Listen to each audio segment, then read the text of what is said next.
support that. So it's not a question, but it is an observation. And I suppose the question is, have the developers actually considered those aspects of it, not just a general thing? Thank you.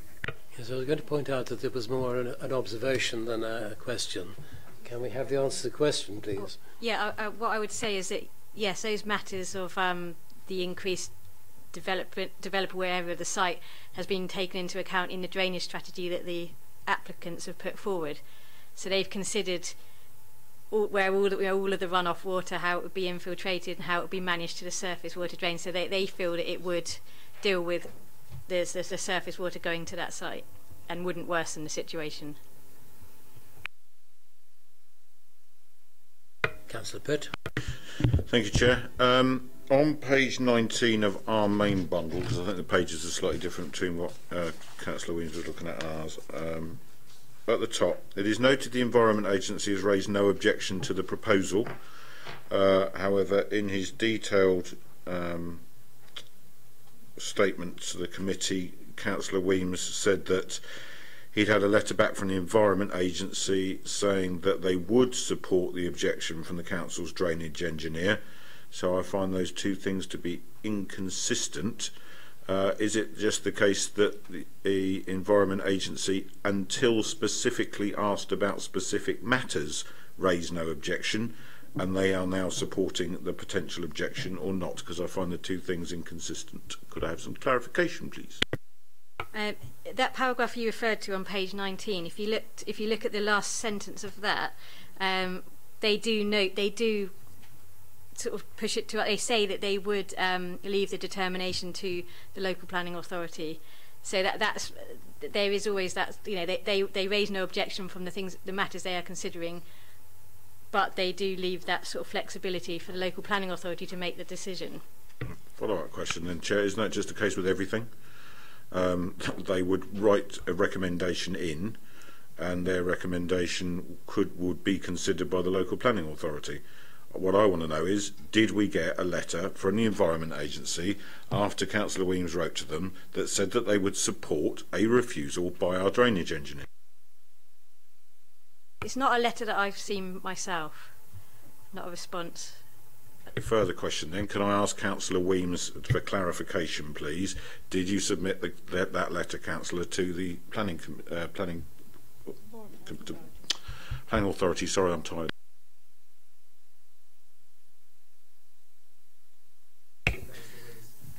Thank you, Chairman. No, I didn't. The letter I refer to is in the bundle of papers within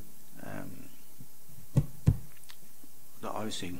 Yeah, sorry, I'm tongue-tied too. Apologise. So where do we stand? I think we're struggling to actually locate this letter. So the only letters we have on file is the one we've reported in this report, which is no objection from the Environment Agency. Is that correct then or not? Well, from officer's side, that's the only letter that we have as part of the application. Sorry to add yet another question, but it's all the same thing. We're not getting to the end of this. Councillor Williams was very clear about what he believes that letter said. If it's, and he thought it was in the bundle. If it's not, where is it? Or could somebody refer to it, please? Because obviously that's a material matter.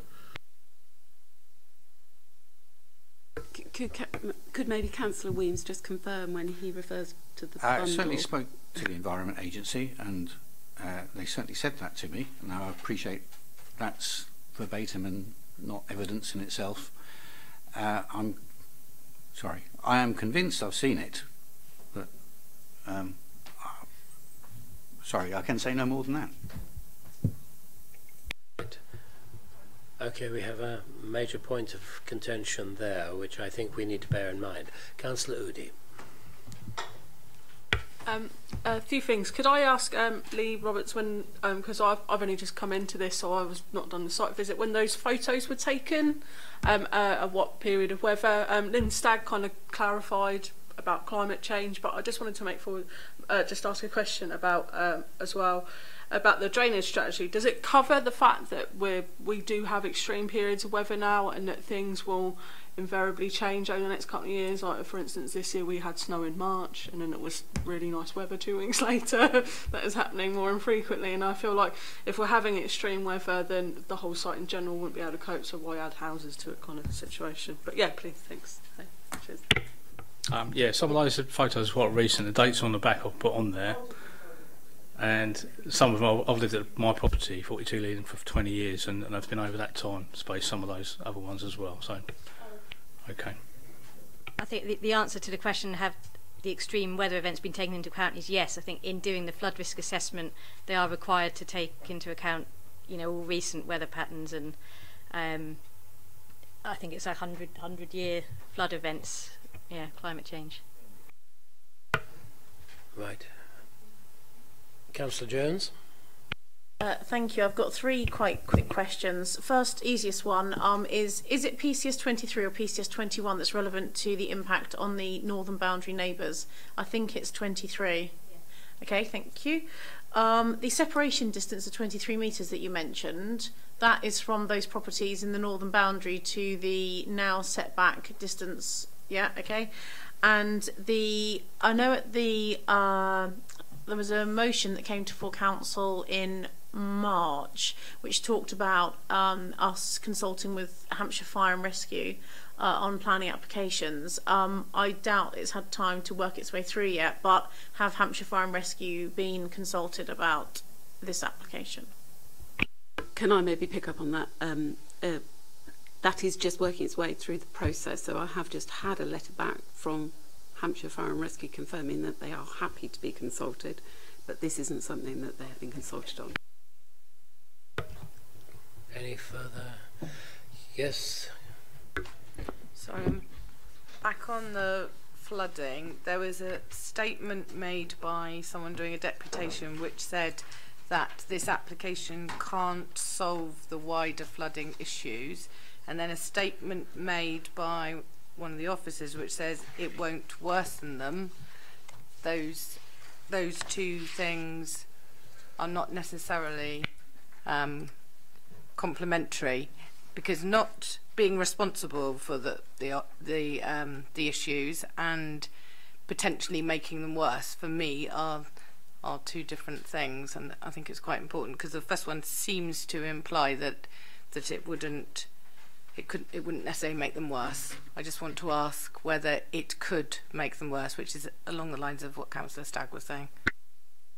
No, the points are, from a policy point of view, we have to consider whether the drainage strategy is acceptable for the site and will not worsen flood risk elsewhere. I think that's how the policy is worded. What the applicant was referring to, sorry, the agent was referring to, was the inspector made it clear that this site is not expected to deal with the much wider issue that is known to be in existence in a much larger area surrounding that part of Portsmouth. So that's what she's saying. They don't have to deal with the much larger flood risk issue in that area. Councillor Pitt. Okay. If this site's built, there will be more surface water needing to drain down more quickly than it currently does on the grass, and it has to go somewhere. And unless we're putting in a new main sewer purely to deal with this particular development, is it not true that the rate of capture for that drainage will be increased? There'll be more water, but as I understand the strategy, it stores it and then discharges it to the sewer at a controlled rate, so not all at once to the main sewer. But is it therefore fair to say if the main sewer is not coping with the existing properties, where's it going to discharge to if it can't go into the sewer that's already full because the surrounding area is flooding? I mean, these are all matters that have been considered by the flood risk consultants on the applicant's side, so they consider that there would be the capacity, and I know there have been recent improvements to the sewers by Southern Water. Okay, can we hear from the drainage engineer?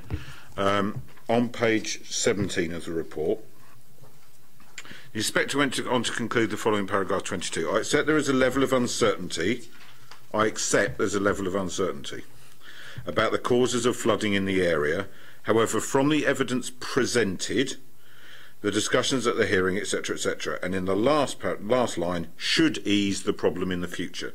So is it fair to say that the inspector did not conclude that it would ease the problem in the future, and that the inspector was willing to accept the fact that there may be a change to the evidence that we had from the date of the decision to date? And I'd like to know from our drainage engineer if there has been a change, and if the recent investigations have indicated that there will be any ability to work out where the flooding is coming from, and if so, if we can mitigate the problem, and if the evidence that was presented to the inspector when making their decision could be different on a subsequent occasion, is that therefore back in the realm of being a material consideration for this application? Planning policy doesn't allow us to increase the runoff from a site, so if it's a site with one small building on it and a lot of green, we're not allowed to increase the runoff. So what that means is there shouldn't be any more water in the sewer from the new development, which is why they have storage to hold it back so that the release is the same from what it is presently. In terms of new information, I have new information coming, but I don't have any right now. Okay, and if Chair is supplementary on the same thing, is that all right? In terms of the storage capacity, as far as you can assess it for what they're proposing, is it adequate? For the site, yes, as a development on its own. Councillor Jonas. It's just one question. Are the officers telling us that we should ignore the final paragraph on page 7 when we're given our deliberations? The person there is quite adamant that he couldn't give his approval for this development. Those comments are mine, I think, by looking at it. I feel bound. The fact that I disagree with the inspectorate seems irrelevant at this time. I don't know really what to say. I've written down, if you want to read through it, all my comments are in here. This has been going on for years, and my personal view hasn't changed. A question. Was there a question from Councillor Stubbs? No. Question from the Chair then. Page 23, 6A. The detailed design of drainage and flood risk assessment scheme for the site has been submitted to and approved in writing by the local planning authority. We're suggesting that as if it were to be approved as a condition. How would this be undertaken? Similarly, in 6B, the drainage and flood risk management scheme shall thereafter be implemented and maintained in accordance with the approved details. How are we ensured that it will be maintained? There should be an O&M manual, so operation and maintenance manual within the planning application.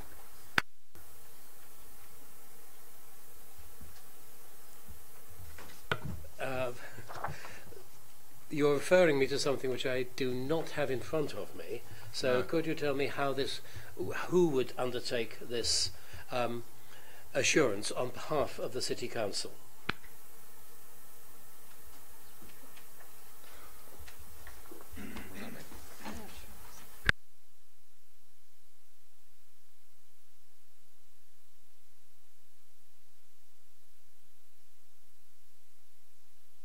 Sorry, is it a question as to how we would enforce the condition? Yeah. Oh, yeah. Bundled up in one. How do we go about approving the detailed design, which we do not have at the moment, and how do we go about ensuring the maintenance in accordance with the approved details?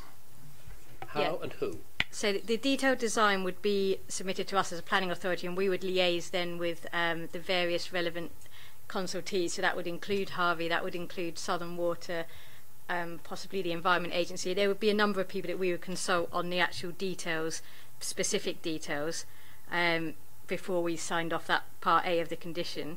Part B, it would be down to, we would have the enforcement powers, as we do with any condition and breach of condition. If there was any evidence that that condition hadn't been complied with, that they weren't maintaining it as per the approved details, then we would have the ability to take enforcement action. Councillor Jones. I apologise, I should have asked this question beforehand. Through you, Chair, maybe to Claire Upton-Brown. As this has been to a planning inspectorate appeal already, and it wasn't refused on the flooding, if we were to refuse this today on the grounds of flood risk, would that be permitted or not? Is that grounds for a refusal today? As planning officers, the advice would be that we haven't got a case to substantiate a reason for refusal on flooding grounds, and we would open ourselves to award of costs in the absence of that case. Councillor Pitt. Final question from me then. I completely understand where Councillor Jones is going with that, and I support that. However, I think we're maybe talking about a very short time scale. When this was deferred last time, the reason for deferral, although we didn't put it into the actual minutes because it wasn't directly relevant, was that the hope that when this came back, the expectation was that the updated information which you were seeking and that investigation would hopefully have been concluded, and we would have that updated information in front of us. That was certainly a view expressed, although it wasn't the reason for deferral. We're back here, and we've looked at I think all of us have looked at the reason for deferral last time, but I was certainly hoping that we would get that updated flood risk information, and we don't have it. And how imminent is it? So it's a modelling of quite a large area, which includes the site, and it should be final version in June. So it's not ready yet. It's out for comment from the stakeholders. So Environment Agency and Southern Water are on the panel. Can I come in at this point? I think you need members to consider the relevance of this information. You've got an application before you where the officers are saying that the drainage strategy and the flood risk issues have been addressed, and the inspector had that view as well.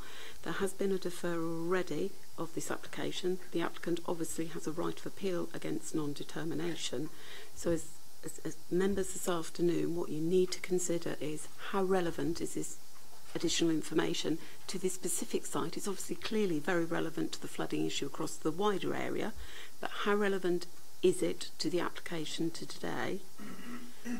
And based on the evidence that you've been given in terms of the inspector's position on flooding and the flood issues, and his conclusions, which is a significant material consideration, what grounds have you now got to defer it or to come to a different view from the inspector? Question, Councillor Udy. Sorry, as I said, quite new to this. If we refused or there was a non-determination, if we deferred again, if it went back up to the inspectorate, would the evidence that comes from the drainage that is due in June go up to that for consideration as well? The evidence, and Harvey can obviously confirm this in more detail, but the evidence is looking at flooding issues across a wider area. What you have in front of you today is a planning application which has a red line round it, and you've got to look at whether or not the strategy in front of you deals with the impact of this development alone, because it won't solve a wider problem and doesn't have to solve a wider problem. So the information and evidence that Harvey's waiting for is looking at the wider area, and obviously this is part of that area, but you know it's looking at a bigger problem.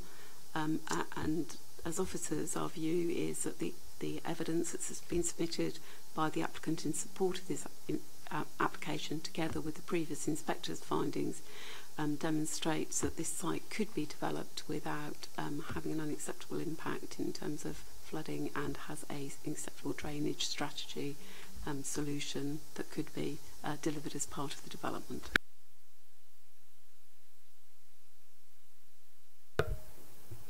If there are no further questions, can I have comments or recommendations? Councillor Donna Jones and then Councillor Stubbs. Thank you very much, Councillor Mason. This is obviously a far more complicated application than it appears when you first look at it.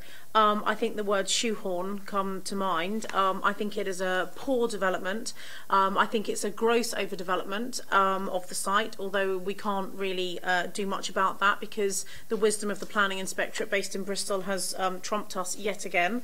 I think that it's a poor design. I don't think the property is very attractive. I certainly don't think they add anything to the local area. The key things are certainly flooding. I completely conclude with the points made by colleagues here.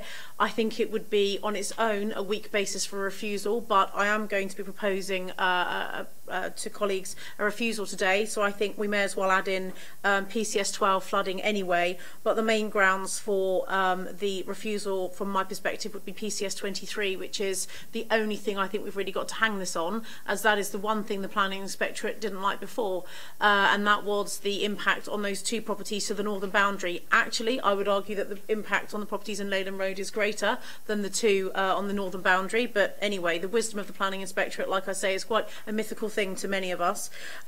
So in terms of the main recommendation that I'd like to propose to the committee for refusal, it would be under PCS 23, which is the impact on neighbours, PCS 12, which is the flood risk, and PCS 21. I'd also like to make a comment that I would not buy a house, number 1 or 2, in that property. This room is probably just over 10 metres long, and it's 30 metres, I estimate, from the car park area to the back of those properties. If there was a fire and you can't get a fire truck up there, that's why I asked a specific question about Hampshire Fire and Rescue, and you had a fire in an upstairs room of house number 1 or house number 2, and a fire truck has got to get a hose nearly 3 times the length of this room and sustain the pressure to put out a fire to save lives, I wouldn't want to live there, and I certainly wouldn't put my kids in a bedroom in that house. Yeah, I think that this is overdevelopment, poor design, and maybe 2 or 3 bungalows here that would have had far less impact would have been far more sensible, but a complete overdevelopment. I appreciate we can't hang it on that because, as I say, the planning inspector has deemed that we are not adequate to make that decision here locally, or that we have made the wrong decision, but certainly for me a proposal for a recommendation for refusal on PCS 12, 21 and 23. Councillor Stubbs. Well, I'm not bowled over by the application. I hear and take on board the comments from neighbours and some of the objectors about design and so forth, and I think that there's some reasonable points. However, we are here, we are constrained in what we can do. We have the inspector's decision is absolutely central to this, and the inspector has been quite clear, and I have read the inspector's report, by the way, that the only matter that we have to consider is to do with the relationship between properties number 1 and 3 in Central Road, and that all other matters are already signed off and done. And to me, I think we would be exceeding our powers if we tried to challenge that, because we don't have the power to challenge that, because the whole system as it's worked all the way since 1947 is the inspector's decisions are binding and have to be seen as right. And therefore, for me, I think we have to grant planning consent for this. I think that they have dealt with the issues that I would have said well enough in relation to 1 and 3 by reducing the bulk and also by moving it back a little further. If when you consider the inspector's thinking in terms of properties on Leeslands Road and so on, where the separation distances are less, well, the inspector judged those to be okay because they weren't covering the whole of basically the whole of the length of the back garden. And now that similar approach has been taken with numbers 1 and 2, I think that the objections and the reason the inspector declined the previous appeal have been overcome. On the flood defence, on the flooding issue, I mean, look, these are complicated things, and there's obviously a wider issue and a very localised issue. Clearly, the whole planning system is you don't have to solve existing problems elsewhere. You only have to not make your site worse, and everything else is not something that you have to deal with. I don't really see we would get any further insights from waiting for the wider document, and moreover, we can't possibly refuse or defer something on the basis that something new information might turn up later. So I'm going to move the officer's report. So we have 2 proposals, which have yet been seconded. Other comments? Councillor Pitt. I reluctantly have to agree with Councillor Stubbs and his comments on this. Not because I'm reluctant to agree with Councillor Stubbs, but it's the case that I'm reluctant, and I think probably he is to a similar extent, that we are where we are. The planning inspector has already ruled. We've been told where we are on the flooding.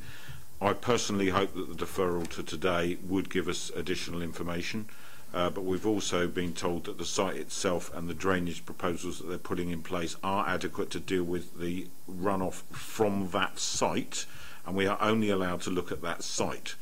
I think we can be somewhat reassured by the fact that ongoing work and investigation is obviously going on to try and mitigate the problems for the surrounding community there, which is the most important thing for you guys, to know that you've got that problem being investigated and a solution being reached. But it's absolutely clear to me that we've pushed back and we've pushed back and we've tried to get the best we can out of this proposal, but I agree with Councillor Stubbs that the mitigation that's put forward to reduce the massing of the upper stories of those properties to the northern end of the site will almost 100% go through with the inspector this time round. It seems to be a relatively marginal decision last time. We are what we are, and what we cannot do is cost this local authority money for no good reason. The officer's recommendations are very clear. I would rather wait for that additional flooding information to come back, given a personal choice, but I think that that would not influence the result of the appeal. And at this stage, I don't see we've got any other alternative than to proceed. So I'll second Councillor Stubbs' proposal reluctantly. Councillor Jonas. First of all, a comment, and that is, and I'm not a drainage expert, but I think if this goes ahead, if the building goes ahead, the two buildings at the bottom of 1 and 3 Central Road will be, is it Central Road, the one that goes across the top? You'll in fact, the drain off from those two gardens, apparently we went on site, is through the plot that they're planning to build on. And if they build houses across there where they're planning to build, effectively 1 and 3 will end up with, when it floods, quite a deep swimming pool each. That might be an advantage. I don't see that. What makes it tricky here is we've got some officers saying, recommending this, and we've got other officers saying they wouldn't pass it, which does make it tricky for us. But on the balance of probability, I will support Councillor Donna Jones and refusal, application for refusal.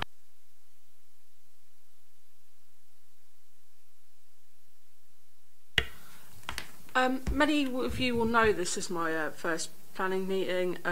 This has been something that I've just been thrown into with my first thing. You've reminded us a few times, yes. No, I love it, honestly, I love it. But I was about to second Councillor Jones, which I don't think many people will be expecting either at this kind of meeting. But honestly, all I can think about over this is climate change, and we were waiting for this other report. The deferral obviously wasn't long enough. I'd hope in my mind that we'd get that if it was refused and it went to appeal. Councillor Pitt is also right in so many reasons, because I've learnt in this last year when I've campaigned against other developments that the planning inspectorate is that mythical being that kind of like, when we say no, then they'll just come back and go, well, actually, and then we'll just end up rubber stamping everything. But I really feel like these houses are just going to be flooded, and like, you're just putting loads of little tiny houses in this tiny area, and it's just going to look stupid at the end of the day as well. So there you go. I'm going to vote with Councillor Jones. For the benefit of Councillor Udy, once it goes to the planning inspectorate, it ceases to be us. We don't rubber stamp it. It becomes their responsibility entirely.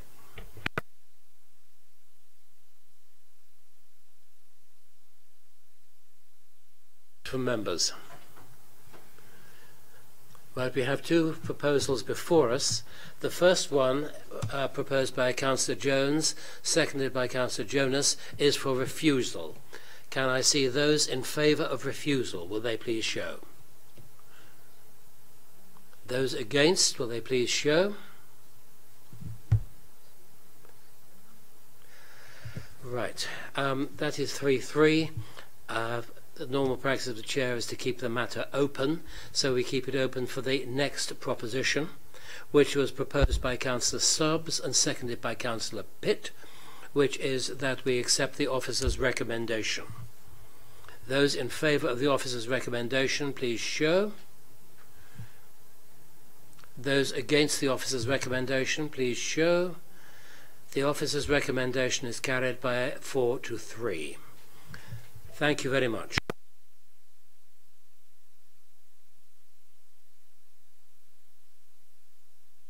Thank the deputies and the various people who have come along.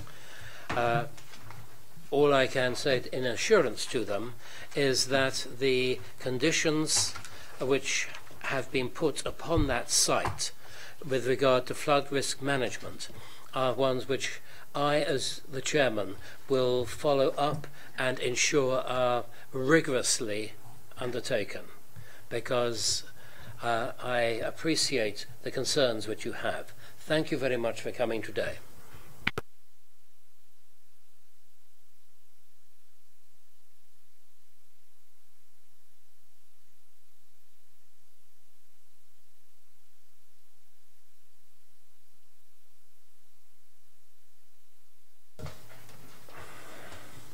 Members, we now move on to the second application you have before you, which is for 140-144 Kingston Road, part demolition of the bingo hall and conversion to form a retail unit and 10 dwelling houses. Clearly this is a major development. Is it acceptable in terms of density and design? Is it acceptable in terms of parking provision? And you have also had the question raised of the viability of this development in respect of Section 106 agreements and the provision of affordable housing. So there are a number of issues to consider when we look at 140-144 Kingston Road. And welcome. Do you have any interest to declare? Any concerns to declare? Firstly, my apologies for turning up late, Chairman. I did think it was 2 o'clock and I was standing outside for the end of the item. I do actually have one personal and most likely prejudicial interest in that I also know Ralph Evans, who's applicant for item number 5. So I will be leaving the room for that application. Can we have the officer's report, please, on 144 Kingston Road? Thank you, Chair. Good afternoon, members.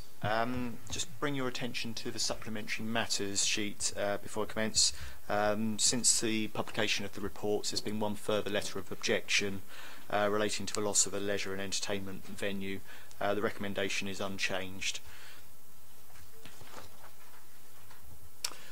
So the application relates to a former cinema and bingo hall located to the eastern side of Kingston Road.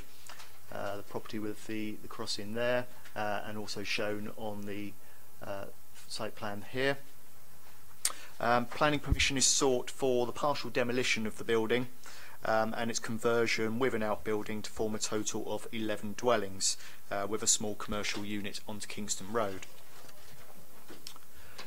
The site has now been vacant for a number of years, and internally, having been inside the property, has fallen into a poor state of repair.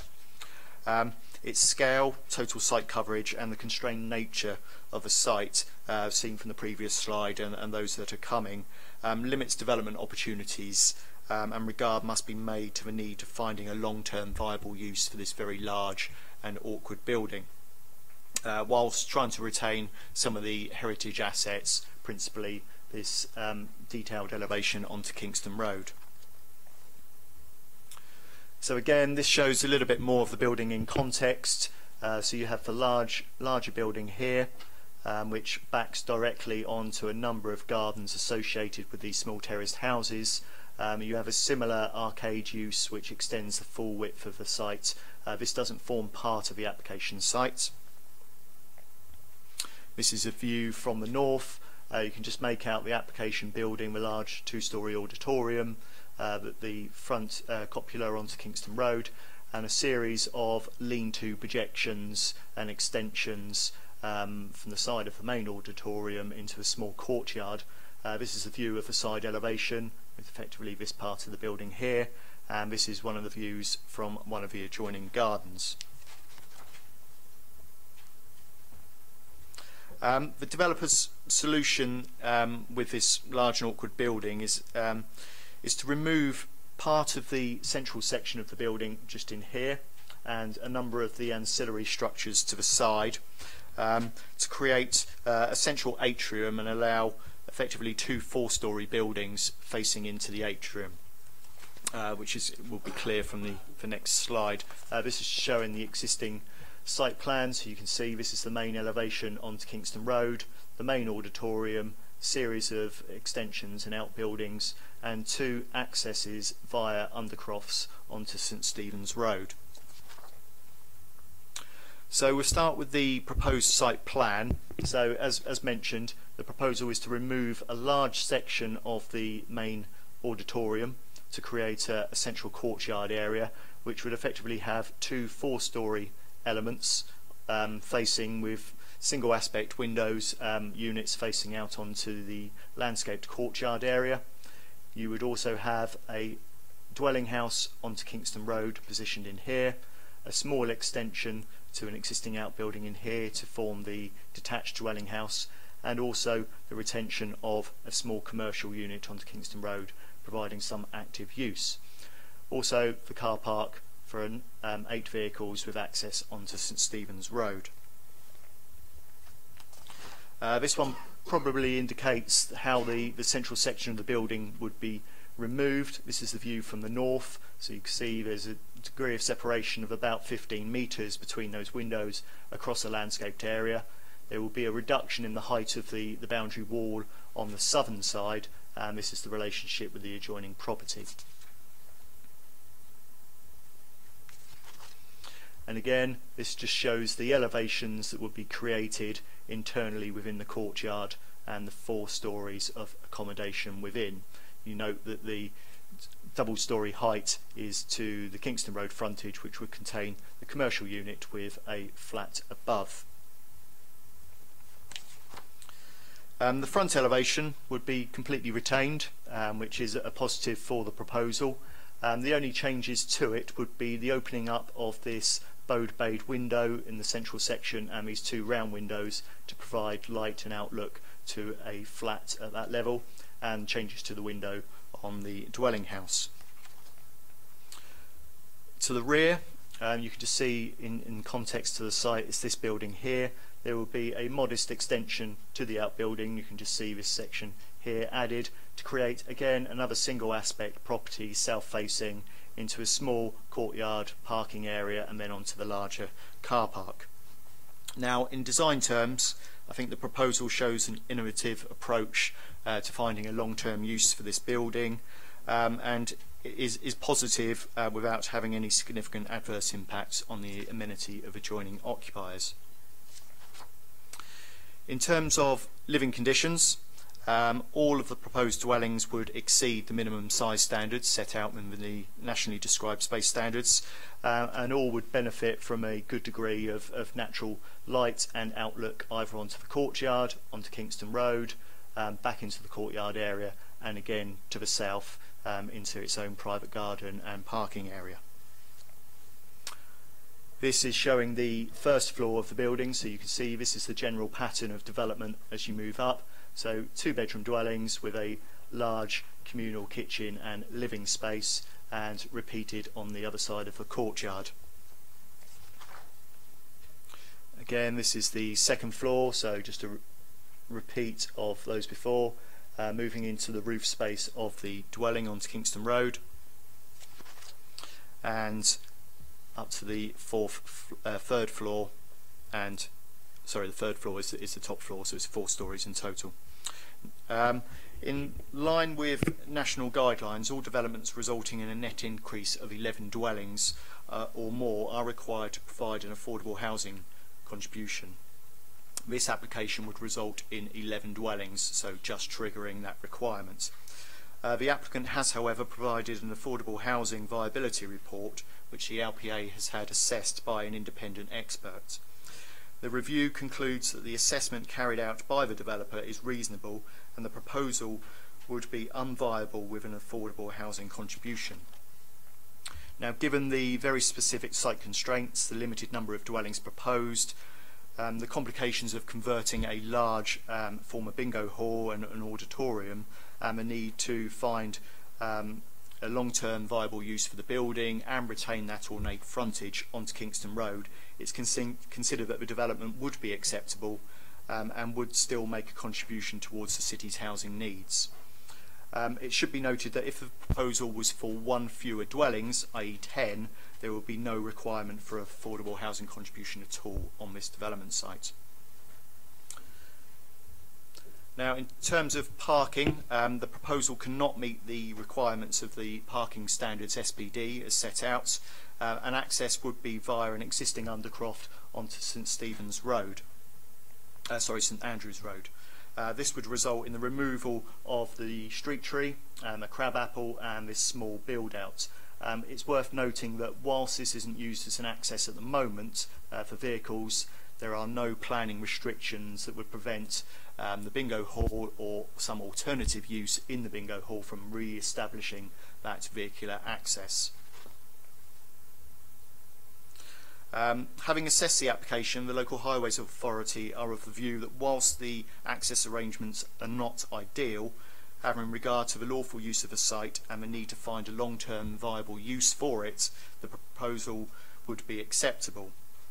It is highlighted that when consideration is given to the existing lawful use of a site as a bingo hall, it would have generated a significant parking demand during the evening and the weekends when there is greatest pressure on parking within the area. Conditions are suggested requiring the installation of insulation below the habitable room of the building within the undercroft. The applicant has also agreed a financial contribution to provide a replacement tree and planting just to the north of the site. So this is the application site in here. The replacement planting would go into another island build out on the corner of Queen's Road. The proposal has come to the local planning authority early at pre-application stage, and we have discussed a number of alternative designs for this particular site. We've looked at alternatives of different number of units, different outlooks. This is the best solution that the local planning authority consider can be accommodated on this site without resulting in further overlooking, loss of privacy or reduced parking standards. And therefore, given that it would provide a long-term viable use for this site, would provide 11 dwellings contributing to the city's housing need, and would also retain that ornate frontage onto Kingston Road, the application comes with a recommendation of conditional permission with delegated authority to the Assistant Director of Regeneration to grant, subject to a legal agreement. Thank you, Chair. Thank you. Members, questions? Councillor Pitt. It's not a question, well it sort of is. Have we got a handout for this, Gary, with any detail on it that we can look at a bit more closely?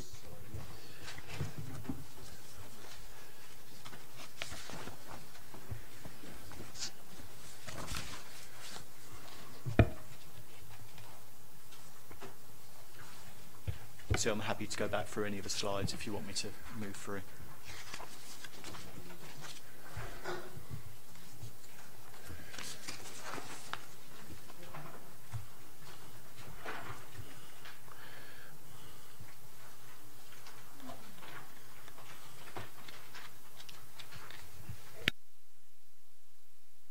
Yeah, would it be all right if we just had literally 2 minutes to just flick through? Certainly, Councillor Pitt.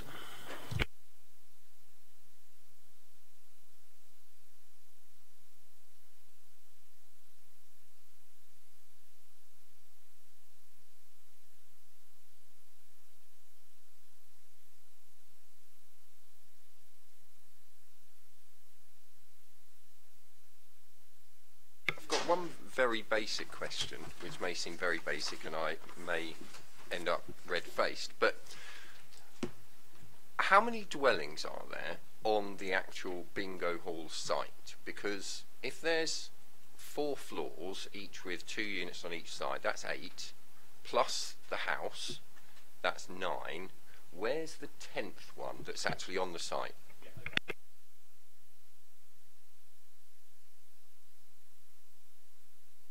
Do we have to wait for Councillor Horton?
Councillor Fleming, we'll get an answer to the question which you asked.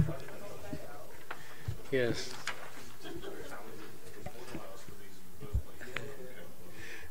Sorry, Councillor Horton, just to answer Councillor Fleming's question, there are 11 units on the site, so there are 4 within each of the side of the courtyard area.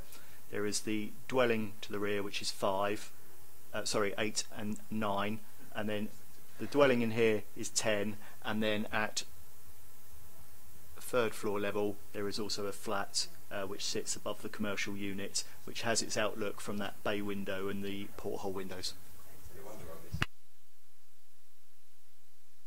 Are we clear now? Yes, thank you. Good. Councillor Pitt, you were indicating. Yeah, obviously the affordability is a big part of this discussion that we're about to have. The layout of the 1-bedroom house, which is sort of separate to the rest of the development, just interested to know how easy would it be for the landowner to just split the site, get separate title for that, develop the 10 units and then apply for a house? I think there is nothing to prevent an applicant from submitting and separating a site out to provide 2 different developments that try to avoid an affordable housing contribution. The local planning authority has to take a view of whether there has been a deliberate subdivision of the site to avoid affordable housing, and we have considered that on other sites. With this one it's a little bit difficult because the access to the dwelling to the rear would also be from the undercroft, which serves all of the dwellings with the exception of the dwelling house onto Kingston Road. There's a possibility, I suppose, if you were looking at 1 fewer dwellings, the obvious one would be not to have the flat above the commercial unit and to have a larger 2-storey commercial unit in that location. I think the developer has been honest with this approach. They haven't tried to avoid an affordable housing conversation. They have set out within their affordable housing document that they are looking for 11, but they can't provide affordable housing with 11 on this particular site, which, when you consider how big the site is and how few dwellings they are actually achieving with the amount of demolition and conversion works, we think that that is a reasonable solution for this site. Councillor Udy. Can we just clarify whether because I didn't bring my section 106 document. If they're going to, if the developer will be making a contribution towards, because he's not building any affordable housing, monetary contribution, you know, the usual. There is no affordable housing contribution full stop, either on site or a contribution towards off-site affordable housing.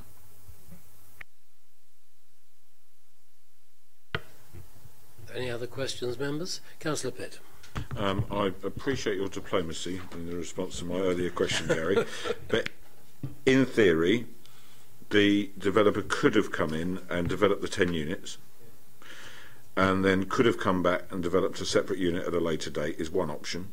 But they also could have split the title of the land so that the separate house had a right of way into that sort of via the Undercroft. Is that true? I won't get into the land ownership issues. I'm not qualified to do that. But in theory, there's no reason why the site couldn't have been divided to perhaps take off this unit or even that one. That is a possibility. Thank you.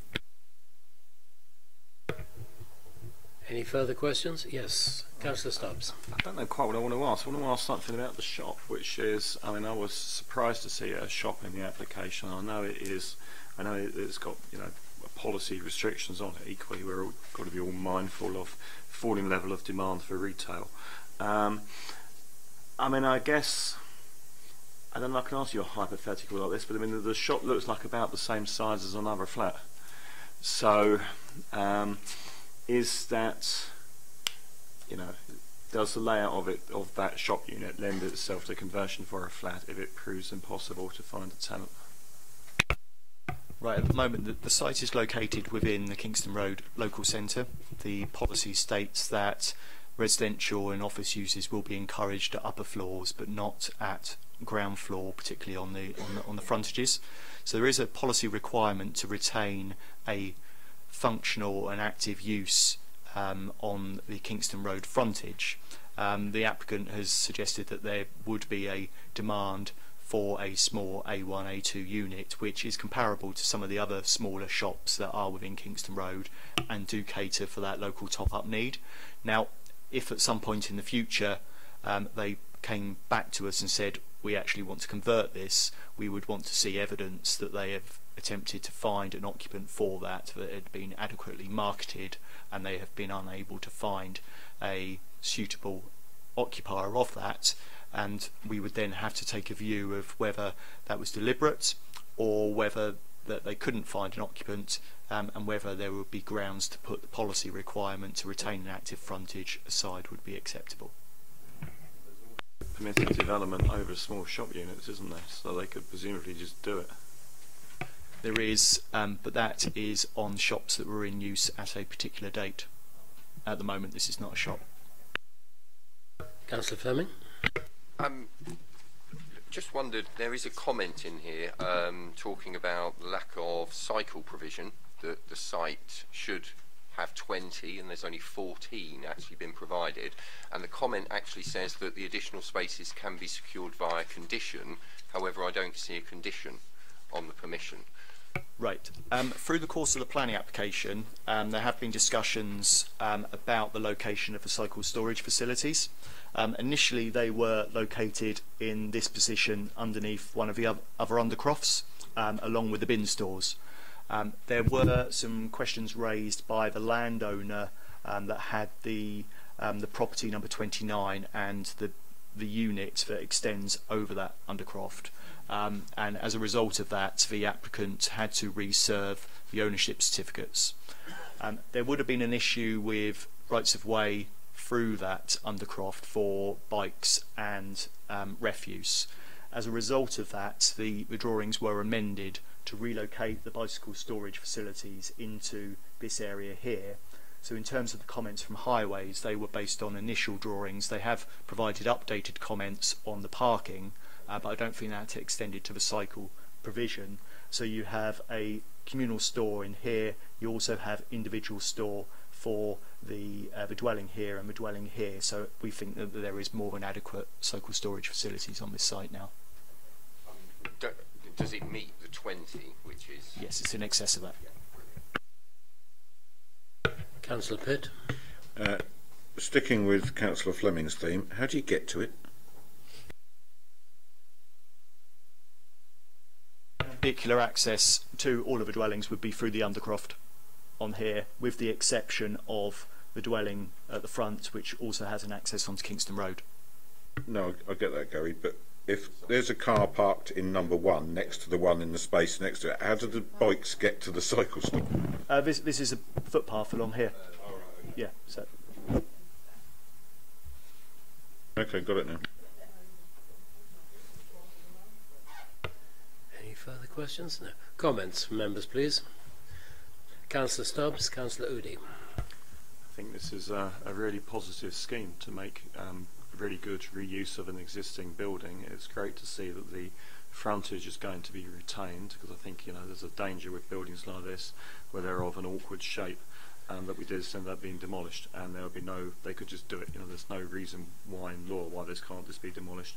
So it's really positive that it's going to be retained. I think that there's been a lot of thought gone into the scheme.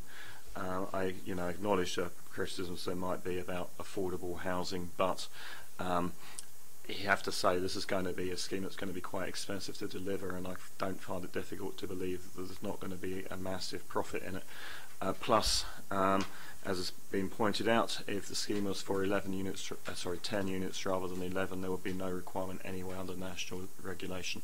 So I'm going to propose the recommendation. Thank you. Councillor Udi.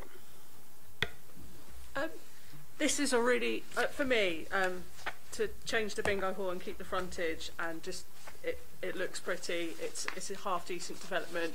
I'm disappointed about the viability assessment, but I appreciate that it only just been triggered. I know there's no profit, but at the end of the day, who are we to define what actual profit is? For me, for the residents who live in my ward over the road, profit would be so they don't have to go to a food bank, for instance. So it would literally be pounds. So is it profit for the developer to able to have a comfortable lifestyle? So we should really think about that, the viability assessment, and it's quite disappointing for me. Am I also allowed to bring up that the developer had a student development approved last year? Am I allowed to talk about that? No? No, you have to deal with each planning application on its own merits. Oh, that's fine. I was just going to talk about money and stuff. So, I'm not going to second it, but someone else can do that. But I'm happy to second. Overall, I need to talk about the viability assessments because I campaigned on this before. But by the looks of it, I think if we did say no, I think it would definitely be overturned at Bristol, because this is an amazing use of a building that's been empty for ever so long, and we've got another development in the top end and north end with the back of the Odeon building that's been rotting away for decades, and we've struggled to do anything about it really. And I know there's a lot of safety concerns as well. So there you go. Thank you. You are seconding, Councillor Fleming. Yes, thank you. Councillor Pitt. Everything what Councillor Udi said, Chair.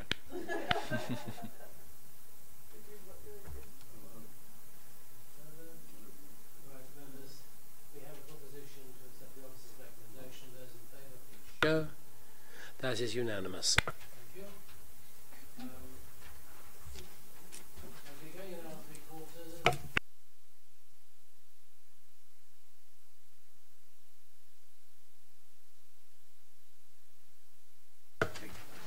A 10-minute break for those who need to smoke, and for those who need to lose the loo, and those who need a cup of coffee.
Welcome back.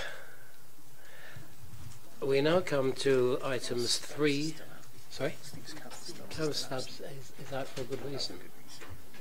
It's an application by his landlord.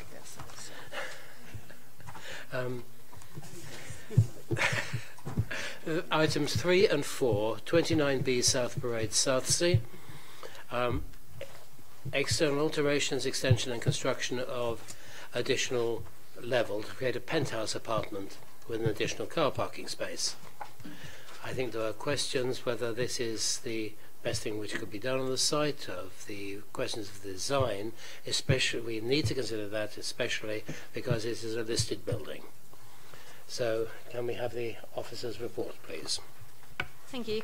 There's two applications, as was just mentioned, so it's a full application and a listed building, which run concurrently, and I'm intending to do this presentation will cover both of them, but then they can be debated and considered separately. The application site is on so northern side of South Parade. South Parade Pier is just over here. We've got Eastern Villas Road running up just there, and Kirkstall Road runs behind the back of these buildings. So the application site is this building here, number 29B. It's attached to number 29A, and I believe in the past it was a hotel.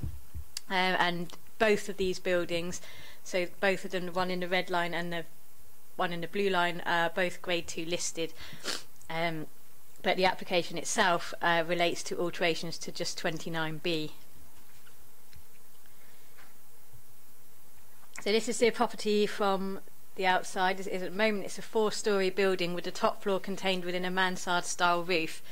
You can see from the photographs there's a significant difference in both the style, scale, appearance of this building and number 29A, which was a Thomas Ellis Owen construction building on its western side there. Looking at the street scenes, if you look to the east, there's a fair bit of consistency in the kind of heights of buildings you get along there. They're mostly sort of 4 to 5 stories going that direction. But when you look west, there's much more variety, sort of 3-storey, and then the very large building here, Fastnet House, which is quite dominant there in that street scene. The building then overlooks, I think, the area that's called the Dow, and then the seafront beyond that. It lies within the East Southsea Conservation Area and also opposite the seafront conservation area as well. So the impact on heritage assets with this application is the key consideration, really. Just a couple of views just from the back of the site. This is the building here, which backs onto Kirkstall Road. This is the entrance from Kirkstall Road from Eastern Villas Road. You'll see there's a much smaller building on the corner there, which is a 2-storey dwelling house, but the majority of properties that back onto Kirkstall Road are the rear of those on South Parade, which are sort of 4 or 5-storey height. And the property has, so along with number 29A, both of the buildings are in use as flats, and they currently share a parking area which is accessed from Eastern Villas Road and is located in front of number 29A, and is currently an sort of marked gravel area. So it's an informal parking area, but it can take up to 11 vehicles at the moment. The proposal is to construct a new floor onto the building, which would create a 3-bedroom penthouse apartment. The way in which it's supposed to be done, so we've got existing here on this side. So I think in your pack I've only given you the proposed, but this shows a comparison. So this is as existing with the 3 stories and then the mansard roof above. The proposal is to extend the bay windows up another story, so it would be a pastiche design to mimic what's on the lower floors, with a smaller scale of mansard roof above where the penthouse apartment would be located. I would note at this point that there have been changes to the plans throughout the course of this application. I have got a slide towards the end which shows you how it's been amended from, but it was originally proposed for a sort of flat-fronted facade here on the 4th floor, which was considered to be completely out of keeping with the rest of the building. And it's why it's been changed now to follow the existing appearance. The setting in of the side of the mansard roof also allows the chimneys to be retained and extended upwards, which retains those particular features of interest. Now, this application does follow a scheme that was previously refused in 2014. And on your left-hand side here is the scheme that was refused in 2014. The extension up was similar in that it was proposing the extension of the bays, but on the roof extension was proposed to be a kind of glazed contemporary addition, and that was refused on the grounds of being poor design, not in keeping with the character of the listed building, not preserving the listed building or the appearance of the conservation area. But the principle of having another floor in that building was not rejected. So the principle of having another floor is considered acceptable, subject to appropriate design, and this is now felt to be a much more appropriate and sympathetic design which relates to the existing building there. The east, and this is the east elevation, so that would be, you wouldn't really get much of a view of this because of the buildings on either side, so but that's just showing existing and proposed, with the main difference being the mansard roof here, chimneys extended upwards. This would be a much more dominant elevation. So this would be viewed from the west, and you can see here this the outline of 29A, and already there's quite a mass of brickwork. The proposal would extend the building, but the extension would be the mansard roof with the chimney extended above. So the extent of the brickwork facade does stay similar, and it's felt that that relationship between the two buildings is maintained to a satisfactory degree and not harmed by that proposal. And this is showing the rear, which again, with the extension is within the roof, at the roof level here. In terms of the floor layout, it would be a 3-bedroom apartment that's created, which exceeds all of the minimum size standards required for a 3-bedroom flat in relation to the National Described Space Standards. And being south facing, it's considered to create have good levels of light and outlook for residents. And then in terms of parking, as I said, the two buildings currently share a parking area in front of 29A. That would be retained, but the proposal is to formally lay it out with spaces drawn out, which would include one additional space to serve the new flat. Now, whilst that is a shortfall of one space, technically in accordance with the parking standards, the highways engineers have taken into account the availability of parking along the seafront, and have not raised an objection in this case and considered a one space to be acceptable. So I'll just quickly show you the plan that shows the scheme as was originally submitted with this application, and the significant difference of what was originally proposed for the 4th floor, which is now proposing to extend the bays upwards, and we've also negotiated the reduction in the bulk of the mansard roof. So they were considered to be very positive changes made throughout the course of the application to reach the design that's now proposed. And you'll also see on the conditions, there's 2 very detailed materials and construction based conditions. So on top of my conditions 3 and 4, which seek to ensure that we get the right materials for the building to match what's there, and not, to maintain the character of that building. So the recommendation is for conditional permission. Thank you. Thank you. Members, questions? I think you were just first. Can I ask how much taller than the buildings is it to the east? Would this make this building? No, the taller ones. Oh, sorry, yeah. Are they to the east?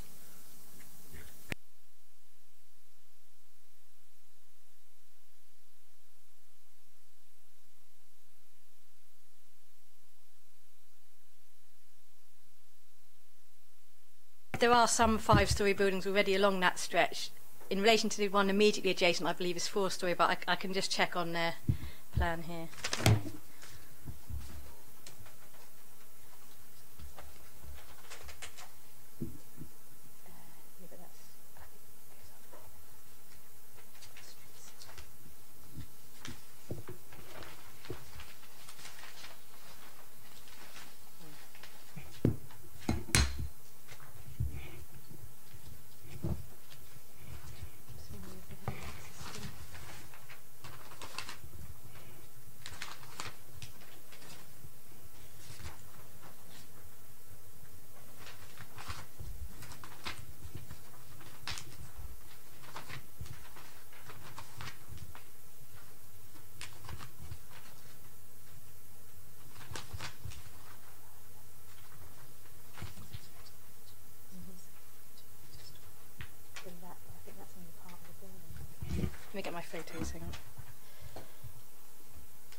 Sorry, we haven't got a street scene that shows us the exact heights of the other buildings, but to this lower part here, there would be an additional height of, did you say 7 point?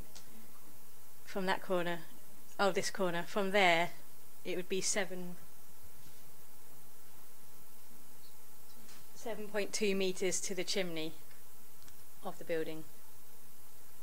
So it would be taller than this building, yeah, it already is.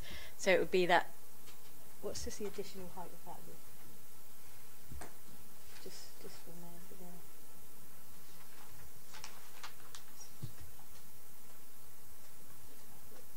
Yeah, so the actual additional height in terms of from the existing size of this building to what it would be is about 3.2 metres higher. But sorry, what I was saying is then from that bit of that building it would then be about 7.2. So would this be the tallest building in that section? In that immediate section, yeah. Thank you. Yeah. Councillor Fleming, you had a question? No. Councillor Jonas. Yeah, could the officers confirm that the Portsmouth Society withdrew their initial objections? They did. I believe that was clarified in the report. Once the amendment was made to the design of the third floor, they withdrew their objection, yeah. Councillor Pitt. In the representations that were received with the application, loss of light to nearby residents and loss of outlook and privacy for neighbouring residents. I'm assuming that mainly refers to properties at the rear, since there aren't any opposite. And I'm just wondering, have we done any kind of assessment for loss of light to those properties, bearing in mind that with this being south-facing at the height of the summer, there is a possibility that some of that light is currently hitting their gardens, and would it be removed? Well, actually, I believe the main letters that came for in terms of impact on neighbours came from the people from this property here, because there are some windows on the side of that building. The assessment that's made is that they already look out onto a flank wall, and yes, it would be higher, but the actual impact of that wouldn't take away any additional light than what they've already, than the restricted outlet they've already got there. To the rear, I think the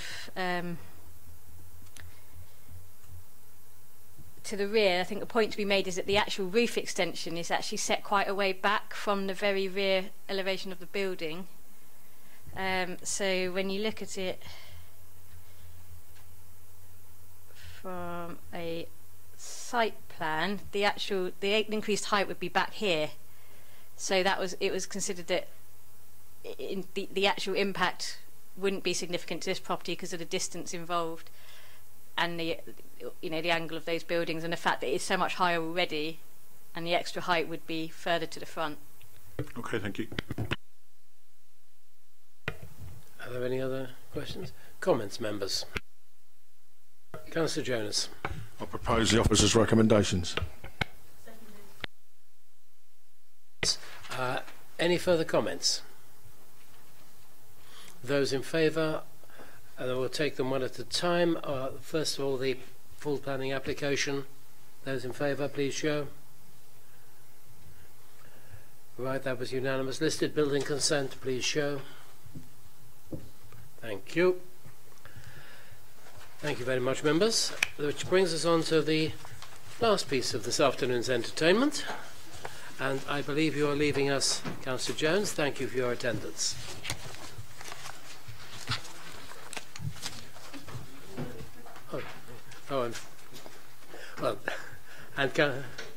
You're leaving, Councillor Jonas. So, right. Well.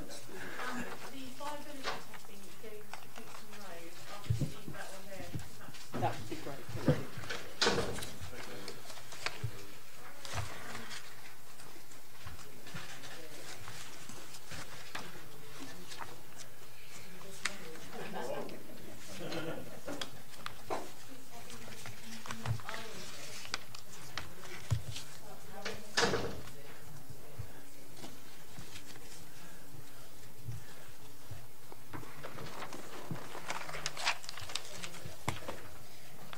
Thank you.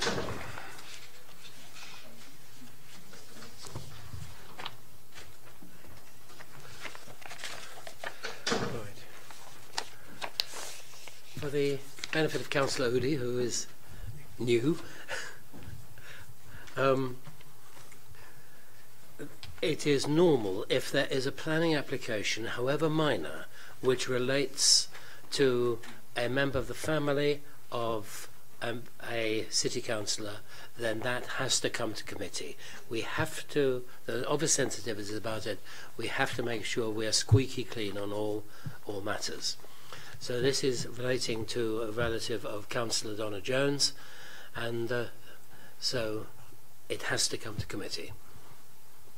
So can we have the officer's report, please? We start on the item. I think just bearing in mind the declarations my colleagues have made, I would like to make a non-prejudicial declaration. I have met the said relative of Councillor Jones, but it's for about 5 minutes in total, and I do not really, it's a sort of vague acquaintance, nothing more, so I do not consider that as prejudicial. Thank you very much for that, Councillor Stubbs. Okay, thank you. Just before starting, if I could just draw attention to the SMAT report.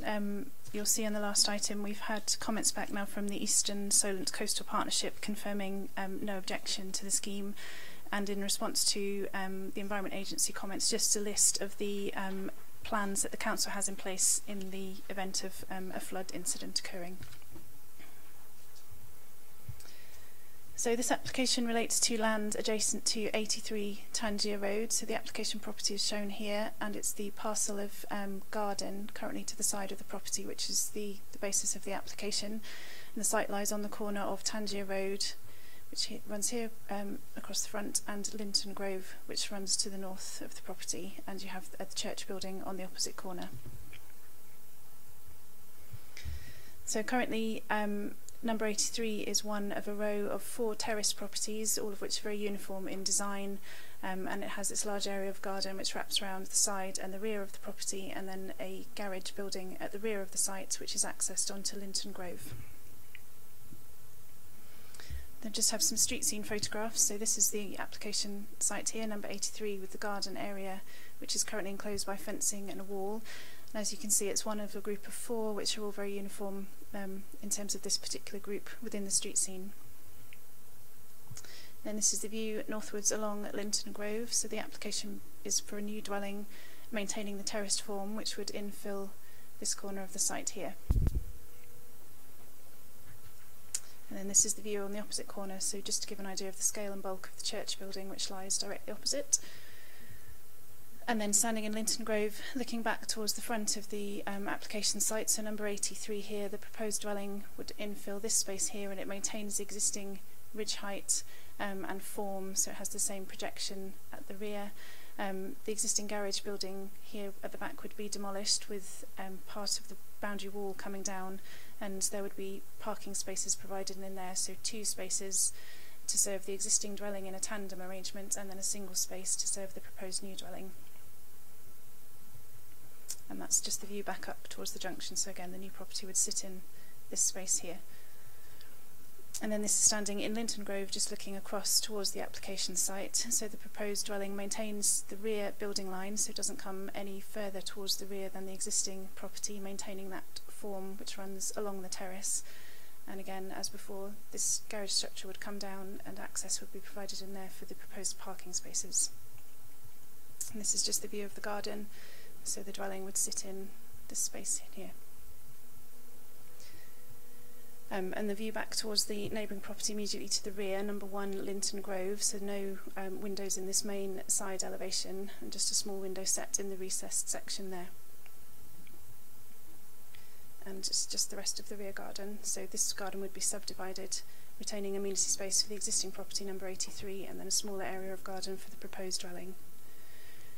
These are just existing street scenes, same as we've seen on the photographs, and then the proposed elevation. So this is the proposed dwelling here, so as you can see it maintains the ridge form, maintains the design features replicating the double height bay window, and the side elevation would then be hard against the back edge of the footpath.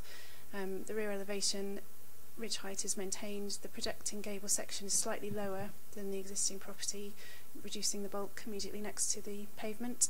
This is the view then on the sidewalk, sorry, the footpath in Linton Grove, with ghost windows added in for detailing, but no glazed windows in that side elevation. And then this is the view of the side of the projecting rear section here. In terms of site layout, it maintains the front and rear building lines here. The garden would be subdivided, so fencing would be erected between the two properties, vehicle parking at the back, so 2 spaces for the existing property, single space for the proposed property, and then reversing back out onto Linton Grove, which, sorry, I should have said is a one-way road, so traffic can only travel northwards along Linton Grove. And in terms of floor plans, fairly traditional living space at the front, kitchen, dining room at the rear at ground floor, and 3 bedrooms and a bathroom at first floor accommodation. So the scheme is recommended for permission as set out in the report in front of you. Thanks. Members, questions? Councillor Pitt. On the drawing on the first page of the papers you gave us, there's an indicative canopy over the front door, which seems to echo that on 83 and I assume 81. Is it the intention that that is a pastiche of that canopy in total, and is there any restriction on it, what it looks like in the end? Because when you showed us the picture of the block, those canopies are rather nice. We've got similar ones in my patch in Rochester Road and Canterbury Road, and it would be quite important, I think, to make sure that that canopy is in keeping and it doesn't end up as some UPVC pastiche. It's of a slightly different design, just the existing properties have a slightly angled design, whereas this is squarer, if you like, but it's annotated to show that it would maintain that original character, so reflect the materials used in the existing terrace. We have a condition on that would require material samples to be submitted, so we could approve those to ensure that there was a match across the front elevation. Very good, thank you.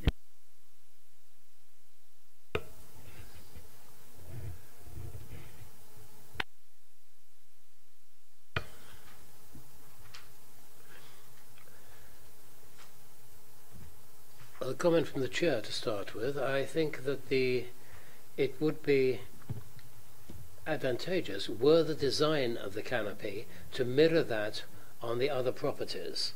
I wonder whether it would be possible to put in a condition that the canopy design should, so far as possible, mirror those on the other properties. Yes, we can certainly add a condition to that wording. We just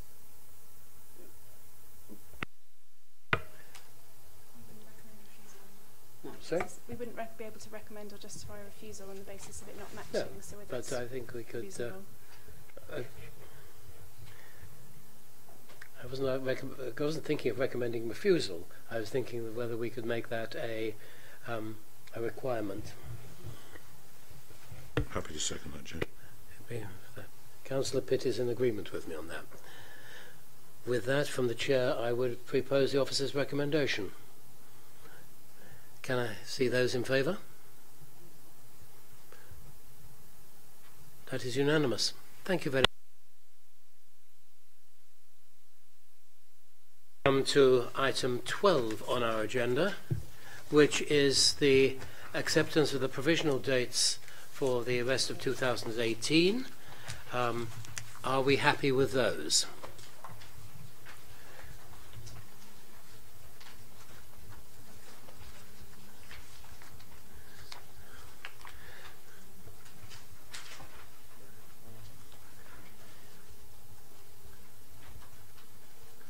Right, thank you.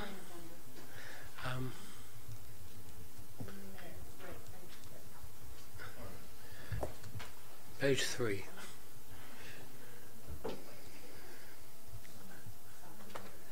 I take silence as being acceptance. Is there any objections? No, thank you. In which case, I would like to thank the members for their attendance and also for the courtesy which they have shown to the chair. Good afternoon.